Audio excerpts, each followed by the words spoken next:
entirely free and enjoy more of what the world has to offer in this action one, because this is where most human beings screw the pooch. So a little one-person trampoline. Very, I hope I screen shared it. Like, there's no excuse. Like, phone numbers are just out there. You just got to pick up the phone, smile, and dial. So.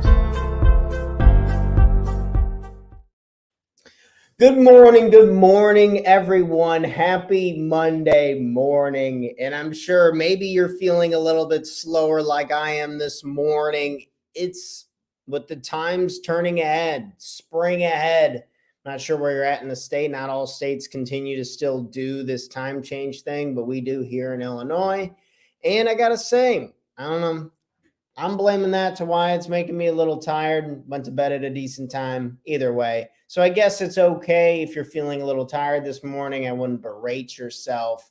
Number one rule, treat yourself good. Good morning, everyone. Welcome to another episode of the Talk to Tanner Morning Show, where we go over tips, tricks, ideas, and exercises to help make you and I the best entrepreneurs we can be, not only for ourselves, but for the people we love and care about most. We're all about personal development here. And today we're going to be talking about having difficult conversations. Difficult conversations, they all come up in all of our lives, whether it's a time for us to be talking to our boss, whether it's a time for us to be talking to a co-worker, someone we work with. Maybe it could even be a family member or a friend. I know in my situation, I have one of my managers who works under me that I need to have a difficult conversation with. And kind of how I'm trying to approach that. And then you can just see when these things build up, the longer we wait, usually the more pressure that applies to us. This can come in forms of anxiety or just other stress hormones throughout the body, which can be really hard on us. It can hurt even our health or our ability to just perform at the level we want. I mean, maybe this sounds familiar. Good morning. Thanks for tuning in with us this morning. So having difficult conversations comes in all of our lives. And I just wanted to touch on this morning's episode about a rough parameter and how we're trying to find somewhere in the middle in this graphic that I got out of this book that I thought was right. Good morning. So let's go ahead and get to the points. We're going to go through. I'm going to show this graphic on the board. We're going to get the handy dandy chalk with us this morning. And we're going to just go over how to have a difficult conversation, how I'm about to approach the one I'm having with one of my managers and to create a win-win situation. Then again, how you can take this and apply it for your own situation to keep growing and developing for yourself. All right. Good morning, everyone. Without further ado, let's go ahead and get to the board. Hopefully everyone can see me. Episode 231, Hard Conversations. So we're going to start out with a nice little graphic. So we have, as you're having conversations with people, we can be totally passive. We can be passive in our approach when we're having the conversation that is necessary. Passive, this would be if we're too passive. This could be a pushover. We could become a pushover. You don't want to be a pushover, or you could be powerless. Powerless. So we want to be very careful being too passive on the spectrum when we're having hard conversations, because if we're too passive, we can become a pushover, and then they push even more responsibility onto us when we're trying to get responsibility taken off of our plate, and then we feel completely powerless. So on this side, the left side of the scale, being too passive, and then on the other side of the scale, we have aggressive.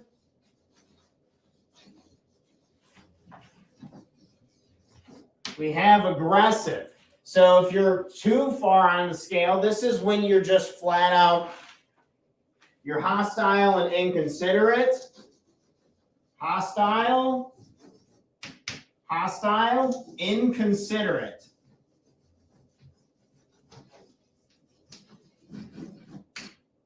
So say we're on this, when we're having difficult conversations and we're trying to grow, work with people, We can either be here over on the left, complete left side of the spectrum, where you're just very, very passive.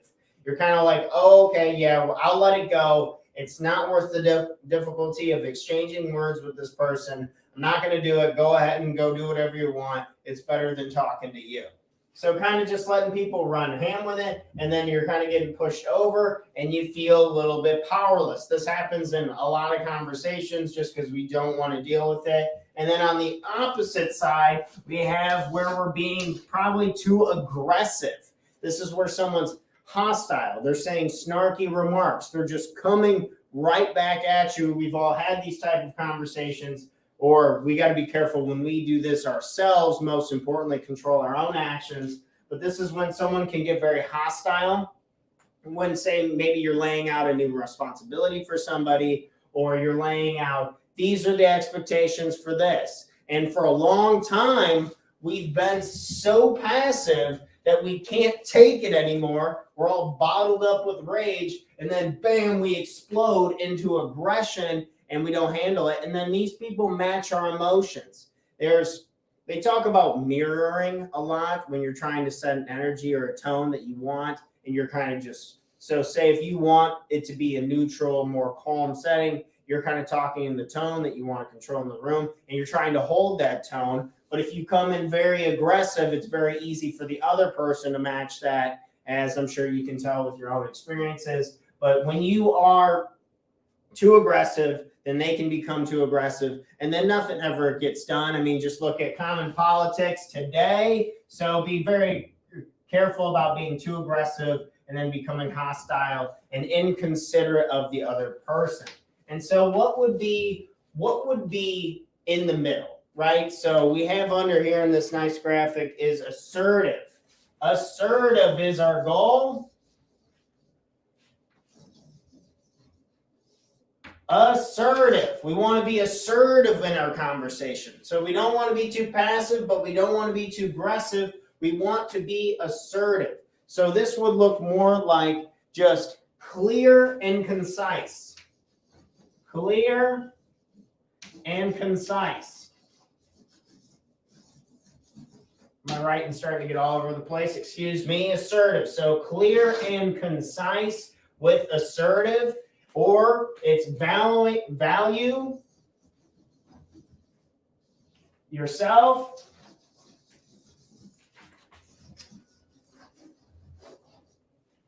and others. So you're valuing yourself and others. So not just you, not just yourself, but also the other person. But you're being very clear and concise. Very laid out. One of the things that I've been learning is laying out, and I've heard this a million times, I've read it in a dozen books. You need to set expectations on the front end, and it makes things so much easier in the long haul. And I wish I would have been a little bit better at this, specifically when I was first getting started with buying rental properties and real estate. That was a lot more difficult for me to just pick the right people and talking to them and this and that, versus I was just like, I just want cash flow. I want to retire as young as possible. I don't have to do this. I want to make more money and work less hard. And it turns out doing the work on the front end, it will save you 1,000,000 times the work on the back end. But we all got to learn from that. I'm learning and growing myself too. But being assertive, laying out expectations, what it is that you want, being very clear and concise on what it is you want, and then also valuing yourself and the other person. So I'm going to write down 3 little side notes that I want us to keep here and take home. I'm running out of room. So these 3 things that I want us to remember, I can go ahead and put in here. Looking over at the next section of my notes. Apologies. Right here. Okay. Yep. So really the things that we need to make sure is we need to stand our ground. Number 1, stand our ground. We need to be able to stand our ground in what we represent, what we're trying to see, because if we're not serious, one of the things that happens a lot in communication, I believe, is that we are apologizing way too much. I'm sorry, or I'm not really sure if this is right, but you should do this, or I know I don't really know your situation or background. It's like we're tiptoeing around every little thing versus like, this is to my best ability, or this is what I believe would be the best. This is my responsibility position. And you don't want to sound like a robot or someone who can. So you got to play with it a little bit, but you don't want to be apologizing from. This is the goal of this hard conversation, is for us to be able to, number one, stand our ground. Number two, it would be to other person's viewpoint. Other person's viewpoint.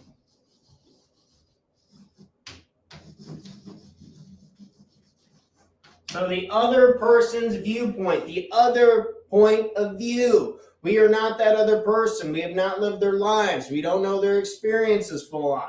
So we can't pretend that we know everything, everyone, and everything. People speak in generalities a lot. I catch myself speaking in generalities like, oh, they're all like this. Oh, they're all like that. And that, we all know that's not true. Everyone's an individual. So just trying to do your best. So I'm not going to berate myself because I can't fully understand you. That's just impossible. I barely even understand myself. But I am going to do my best ability to understand that, okay, you're coming from this, you're working these type of hours, you have this type of relationship. Who knows? Maybe your parents, your family, your kids, or someone is sick at home. We never know what someone's going through, but we also need to hold ourselves accountable to our own duty to make our own goals and dreams happen too. So we're trying to find this balance of being assertive and taking that other person's point of view. Having some empathy for people can go a long way, but also still need to be clear and concise and confident, lay out expectations. So again, how you can see how you need to be somewhere in the middle. And the third thing we wanted to go ahead and take home is win-wins. Win-wins. Win-win. We want to, in life and negotiations and hard conversations, as much as we can, is create win-win scenarios for you, for I. This has been, in my experience, by far a landslide, the best opportunities available. Think about what it is that you truly want, you need out of these hard conversations. Being very real with yourself. Do you need a certain thing to happen to your environment? Do you need a certain responsibility to be taken off your plate? Understand what it is that you truly want, and then understand what it is that they truly want by knowing their other point of view while we're standing our ground, and we're trying to see how the hell can we create a win-win situation here. And if we can create a win-win situation, we can be clear and concise. Yes or yes, are we going to be able to get more productive conversations done? We're going to be able to make it easier for us by working hard on the front end and saving 1,000,000 times on the back end. So as you can, a long time when we're first starting out, it's very easy to get caught in being passive, just getting run over and thinking, oh, I don't have experience enough to talk for myself. And there might be a time for that. They talked about, and I'm reading a lot of history lately, Lincoln, when he first got into the assembly and state legislature, in the first year of meetings, the dude just sat there and listened and just took it all in. It was like, what are the rules? What are people saying? What are their stances? So I'm not saying you got to take a full year to do that, but at first you're being a little passive and then understanding, okay, I'm new to this. I'm trying to figure out where everyone other's point of view is. Where do I come into the game? And then as you're going up the ladder, and you have more value to give to your situation, then you're being more clear and concise. You're being assertive, but you got to be careful, because another president that I want to reference in history today was Theodore Roosevelt. He came in, brilliant young man, very, very intelligent, ferocious reader, reading nonstop, very, very sharp. He gets into the assembly. He does the opposite of Lincoln. And this dude's in here barking, hostile, inconsiderate. He calls all of these, this is when big monopolies and stuff were horrible in the United States. You think Amazon and Walmart are bad today. In the industrial age, earlier around Theodore Roosevelt's time, it was terrible, but hostile and inconsiderate. He was coming and calling them scum and vermin, and nothing was getting done. So we got to be careful. We can't just sit here and not say anything, but we also can't come in here and call people names. That never does any good. So again, finding somewhere in the middle, as the Buddha says, is of course what we want, right? It's like, why do I even do research? It's just like somewhere in the middle. But being assertive in your conversations, I hope we can get the benefits again I want to give to you guys today for having these hard conversations would be able to stand your ground, be able to better understand the other person's viewpoint and create win-win situations. So that's all I had for today, was I want to talk about handling hard conversations, how to go about it, how to set up a good time, a place in order to make this work efficiently, make this work better. And yeah, I mean, we got to go out there and we got to take action. We got to do it. We got to be able to put ourselves in these situations and play some hardball. You know, sometimes you got to lay it on. Sometimes you got to stand up for yourself because, man, was it Marcus Aurelius's Meditations? I can't remember but anyway, he talked about how no one's going to care as much as you do. No one will care as much as you do. And no one understands your situation as much as you do. I get it. Everyone's trying to help each other and we want to understand the other person's viewpoint, but it's literally impossible for someone, even like being really close to my girlfriend, we're around each other all the time, but we can't even understand each other like to the finest detail of, like, you can really grow and develop with people, even that, or in the workplace, but you also got to have some empathy and some space. Like, I don't know everything they're doing. This is probably what they truly want and desire. And this is what I'm going to get best in, because this is what I need out of this situation too. Sometimes being selfish is the best way to help people. It's the best way to help. You don't even, like a coworker example, say if someone's not doing their job properly and they're doing a bad job and you're just fixing all the mistakes constantly, are you really doing them a service? As soon as this ends, because they're probably nobody does one job for their entire life. As soon as that ends and they go into something else, now their skills aren't as good. So I'm not saying you go in there and you call him an idiot and you fire him and then you go from there and you're like, well, he'll learn then.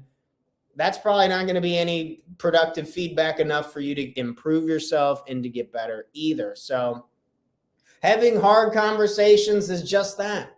They're hard, but we all learn and develop, and we all need to communicate and continue to improve our communication skills now more than ever. So I hope this was helpful. Have those hard conversations, stand your ground, understand the other person's viewpoint, and create as many win-win situations as much as you can. That's all I had for today. If you know anyone who is looking for a life coach and they're looking to partner with somebody to help improve their personal life and their business life, to just enhance it, to be held accountable, we have 2 services here. We do 6-week boot camps to create a 1-page life plan to really anchor, and you can communicate yourself of your purpose, your vision, your values, your goals to other people. And additionally, I offer one-on-one coaching with people to hold them more accountable to their goals. We meet weekly or bi-weekly, depending on the structure of the contracts we put together, but I am taking on new clients. So coaching services, boot camps to really understand your purpose statement, your vision statement, all that good fun stuff. So those are the 2 things I offer. Also, please, if you wouldn't mind liking this content or sharing with someone who you think could benefit, or someone you know who needs to have those hard conversations, because I know we all do. Our time comes. It comes in waves, or we don't need to for a while, but either or, we have to hone in our communication skills in order to set ourselves apart and continue to develop and grow in the way that we want. This was another episode 231 of the Talk to Tanner Morning Show. We're ending right on time today, everyone. I hope you all have a wonderful, amazing Monday. Be kind to yourself. Do something kind for someone else. Have these hard conversations and do the best you can. Cheers, friends. Hope this was fun. I will be back here with another episode Tuesday, March 14th at 7 a.m. with another live morning show, another personal development topic. So make sure to stop on by tomorrow at 7 a.m. where we start our mornings right with personal development and get it going for the day. You got this. Have a great day. You guys are all amazing. Don't give yourself enough credit. Keep kicking butt. Keep moving forward and have a fun day. Because once Monday, March 13th is gone, poof, it's gone for good. Never coming back. So enjoy it. All we love is our youth and our health. So got to try and remember that. Sometimes it's tough. Cheers, friends. I'm out of here. Episode 231. Talk to Taryn Morning Show. Peace.